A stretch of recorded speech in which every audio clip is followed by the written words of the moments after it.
Hey everybody, Tim here with today's episode of Discovery, Season 2, Episode 5, Saints of Imperfection.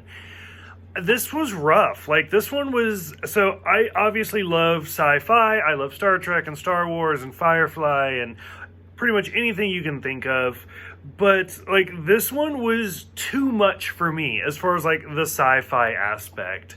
Now, from the beginning, where, Michael, I realized she starts with these long monologues. And I said that in the first episode of the season. And I don't know, most times when you think of, the Star Trek opening, and it's just Captain's Log, blah, blah, blah. And it's these really long monologues, but it's not her, keeping a diary. It's her just using these long phrases and, her trying to sound really smart and intellectual and, look at this, put it in a book. It's not. It's just really annoying, and it just makes her seem more of an annoying character. So, right off the bat, I'm having issues with her. We find Spock's shuttle, but of course it has Captain Georgiou in it, Section 31, the Black Badge. We're getting all sorts of stuff like that.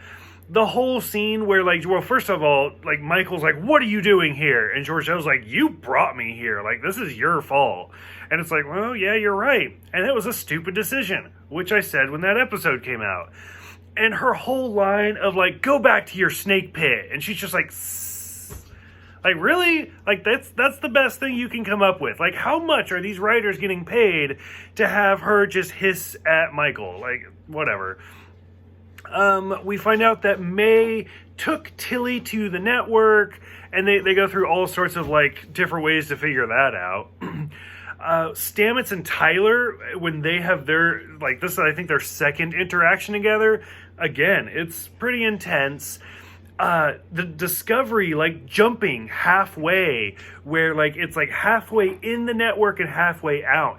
It's a really nice effect, and it looks great. It looks like water's crashing on the ship and stuff.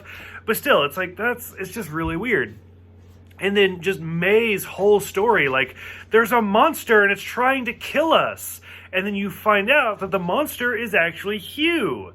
And it's oh, wait. So Hugh is still alive. And he's, not even, trying to kill them. He's just trying to survive. He's, trying to defend himself, from the pain and everything. So it's this is weird. Now, as Discovery is slowly sliding more and more in, they decide they need help. And what does Tyler do? He actually hits the communicator on his chest and is I need help. And then, sure enough, the other ship actually comes, it uncloaks. So... this is Discovery. This is 10 years before Kirk. They have the communicator on their chest, and they have a cloaking device. What's happening with this? I get it. Section 31's, super high-tech and super secretive and super spies and all that. But they're, 200 years ahead of everybody else.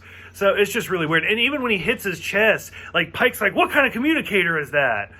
Well, give it a few years, you might be around to find out. So, I don't know, it's so over the top, but whatever.